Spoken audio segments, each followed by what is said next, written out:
Of Al Nisim, we say something very interesting. We say that Hashem gave over Masata Giborim b'Yad Chalashim. That the strong people, the Yavanim, the Greeks, they were defeated by Chalashim. What does Chalashim mean? So seemingly, most people would say the opposite. Tameim be'at Tahirim. We say the people who were impure were defeated by the pure. So what would be the opposite of Giborim, strong people? Chalashim. We would say that they would be weak people. But we know that can't be the pshat. Because historically it's not true. It doesn't say that the Chashmonaim were weak people. They weren't weak. They were strong. They weren't as numerous as the Yavanim were, the Greeks, right, as the Greeks were. But that we said already. Rabbim Ma'amatim, that the few were able to overcome the many. Like when David beat Goliath, right? David and Goliath. That was a strong person was defeated by a weak person. David was physically weak. But it doesn't say that the Chashmonaim were weak. So Chaloshim over here does not mean weak. So what does it mean? The Pirush on davening by my Gross told me today, a Talmud of the Vilna Gaon. So second generation student of the Vilna Gaon, the Siach Yitzchak. He says a beautiful pshat and what these words mean. Chaloshim doesn't mean physically weak. What it means is anavim, humble people. That they were, so how is humble weak? They were weak in gaiva. They were weak in haughtiness.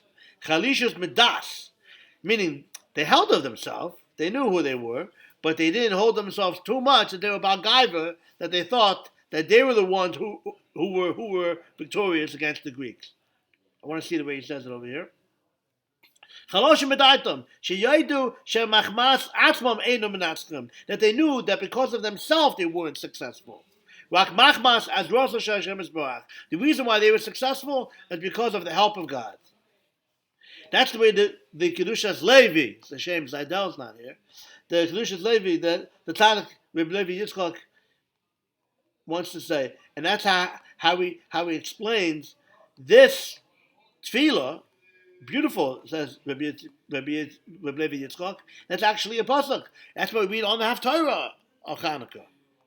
That Hashem says, "Lo b'chai v'lo b'koyach ki meruchi om Hashem tzavakos." Not with strength and not with big warriors do you defeat the enemies. Ki meruchi, only with the spirit, with spirituality, with Torah and mitzvahs, and with om Hashem tzavakos, says Hashem, the God, the Lord of hosts, whatever that means. That's for another time. But so that's mamash a beautiful word.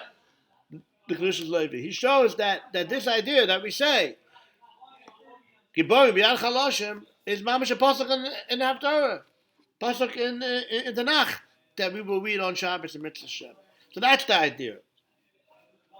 To realize that all military victories are really in the hands of Hashem and not in our hands. I'm gonna finish up over here, and that is the kesher, the connection between the nace of the menorah and the nace of the nitzachon, the nace of the war. Why were the bnei Chashmonaim? Why were they zeicha that through them the nace of the menorah happened? What's the connection between the nace of the menorah and the nace of the war, and why was it done dafka through these people, through the Chashmonaim?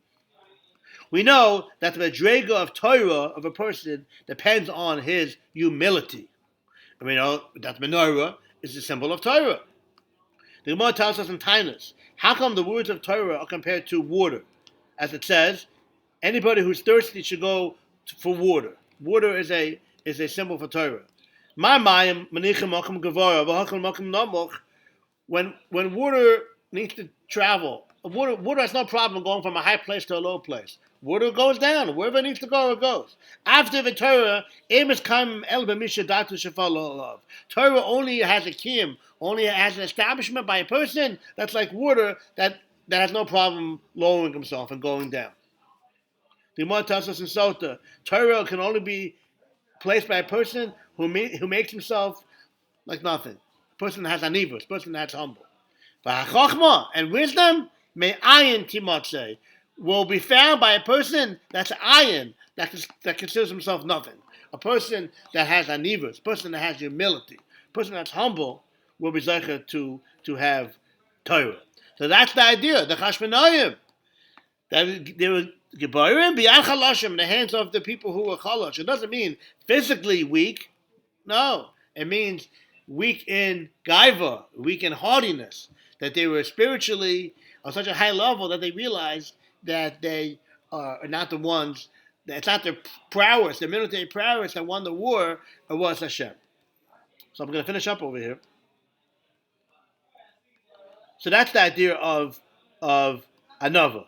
Is to realize that it's Hashem who won the war. We were just his pawns in winning the war. So since the Chashmonayim, since they realized that, they were zeicha to this madrega in Torah, which is the symbol in the menorah. So therefore, there was zeicha that after we defeated the Greeks, so we lit the menorah, and we had Why did Hashem pick? I'm going to end with this part. Why did Hashem pick that there was a nace done through the menorah? There were so many other miracles in Beis Hamikdash that could have been performed. But Nasa lehem nace davka balakas menorah. Why was there a miracle with the menorah? Because the menorah is the symbol of limud and amal Torah, as we said in the first moves. The idea of Isaac Torah, to studying Torah in depth, and that ha'ara, that lightness, that Hashem, a special lightness that Hashem showers upon a person is only upon a person that is like the Chashmonayim, like a person that has this idea of being an anav, of being a humble person. And now everything comes together. The reason why we had the zeicha, we were zeicha to have the nace of the menorah, is because the menorah represents Torah. And the only way to get Torah, the only way we got the menorah, Hashem picked after the menorah to have the nace, because the menorah goes together with the Chashmonayim. The Chashmonayim were people who were anavim. They were chaloshim. They were weak, not physically weak. They were weak in gaiva, meaning they were strong in anava, strong in being humble, and that's why they were zeicha to have the nace of the menorah. A happy Chanukah.